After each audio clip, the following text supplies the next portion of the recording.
السلام علیکم دوستو، میرا نام ہے اسیب شفقت اور آپ دیکھ رہے ہیں ہنسی ٹی وی۔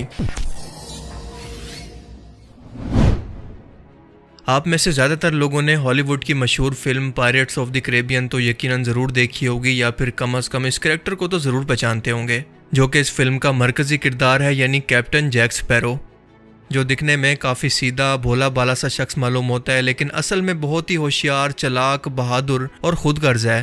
کسی بھی سمندری جہاز کو لوٹنا یا اسے ڈبونا اس کے بائیں ہاتھ کا کھیل ہے۔ یہ فلم ہالی ووڈ کی کامیاب ترین اور سپر ہٹ فلموں میں سے ایک ہے، جس کے اب تک 5 سیکول بن چکے ہیں۔ کیپٹن جیک اسپیرو اپنے ٹائم کا بہت ہی بہادر، شفاق، چلاک اور انتہائی سمجھدار اور امیر ترین سمندری لٹیرا تھا، جس نے بحر روم کے اندر اپنی دہشت مچا رکھی تھی۔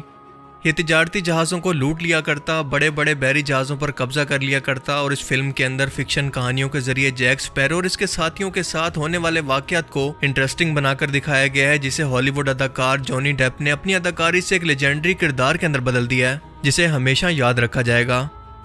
لیکن شاید یہ بات آپ کو آج تک معلوم نہ ہو کہ کیپٹن جیک اسپیرو نہ صرف ایک تاریخی حقیقی کردار تھا، بلکہ ایک مسلمان بھی تھا۔ جی ہاں، کیپٹن جیک اسپیرو کا اصل نام تھا جیک وارڈ۔ یہ پیدائشی طور پر ایک کرسچن تھا، جو کہ 1553 یعنی 1553 کے اندر انگلینڈ یعنی برطانیہ کے شہر فورشام میں پیدا ہوا۔ اس کا بچپن انتہائی غریبی کے اندر گزرا، اور یہ علاقہ سمندر کے پاس ایک پورٹ پر موجود تھا۔ یہاں پر مچھلی مارکیٹ موجود تھی، جہاں پر سمگلر، سمندری لٹیرے اکثر آتے رہتے تھے۔ انہی سمندری لٹیروں سے اپنے سفر کی کہانیاں سن کر جیک کو بھی سمندری سفر کا شوق ہوا، اور جوانی کے اندر اس نے ملکہ برطانیہ کی طرف سے ایک سمندری جہاز کا کیپٹن بننے کا عہدہ سنبھال لیا۔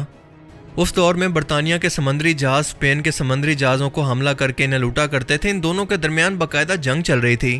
اس زمانے میں ملکہ برطانیہ کی طرف سے باقاعدہ دشمن ملکوں کے سمندری جہاز لوٹنے کی اجازت ہوتی تھی، اور جو لوگ ایسا کرتے تھے انہیں کہتے تھے پرائیویٹئرز، اور جیک بھی ایک پرائیویٹئر بن گیا۔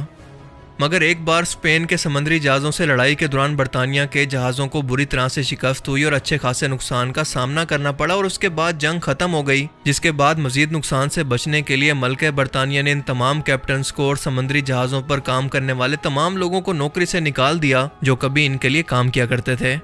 پر مسئلہ یہ تھا کہ یہ لوگ اب تک اس لوٹ مار اور دہشت کے عادی ہو چکے تھے، لہٰذا یہ سب لوگ الگ الگ ہو کر اپنے جہاز لے کر سمندر کے اندر لوٹ مار کرنے لگے، جبکہ جیک اپنے گاؤں میں مایوس ہو کر واپس آ گیا۔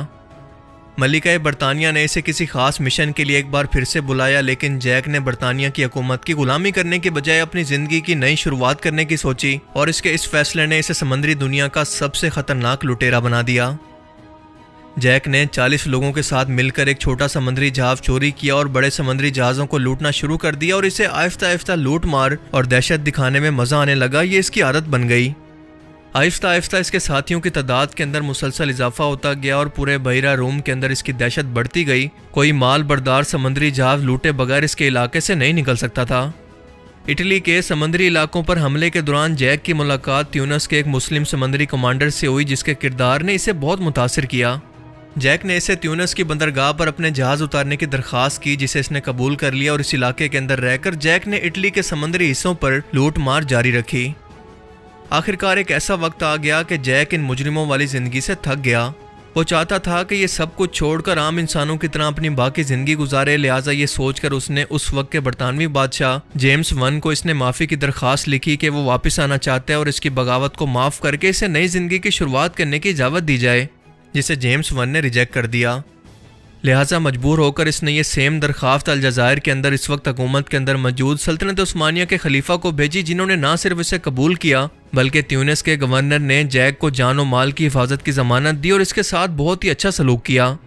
لہٰذا جیک نے اپنی پچھلی زندگی کو چھوڑ کر تیونس کے اندر رہائش اختیار کر لی، اور مسلمانوں کے اس کردار سے بہت متاثر ہوا کہ جہاں پر اس کی غلطیوں پر اس کے اپنے لوگ جن کی خدمات کے لیے اس نے اپنی زندگی کا ایک بڑا حصہ وقف کر دیا، اس کی غلطیوں کو معاف کرنے کے لیے تیار نہیں، تو دوسری طرف یہ مسلمان صرف ایک معافی پر مجھے سب کچھ معاف کرنے کو تیار ہیں، میرے ساتھ اپنوں جیسا سلوک کر رہے ہیں میری تمام غلطیوں کے باوجود بھی۔ جب اسے پتہ چلا کہ یہ مسلمانوں کا کلچر اور اسلام کی تعلیم ہے، تو صرف 1 سال کے بعد اسلام سے متاثر ہو کر اس نے اپنے ساتھیوں سمیت اسلام قبول کر لیا۔ اس نے شراب نوشی، چوری، ڈاکہ، دھوکے بازی سب کچھ چھوڑ دیا۔ اپنا نام اس نے جیک وارڈ سے بدل کر یوسف رئیس رکھ لیا۔ اپنی باقی زندگی اس نے سلطنت عثمانیہ کی سمندری فوج کا حصہ بن کر گزار دی، اور اس وقت اسپین کے مظلوم مسلمانوں اور یہودیوں کو بچانے کے اندر اس نے اپنی جان لگا دی۔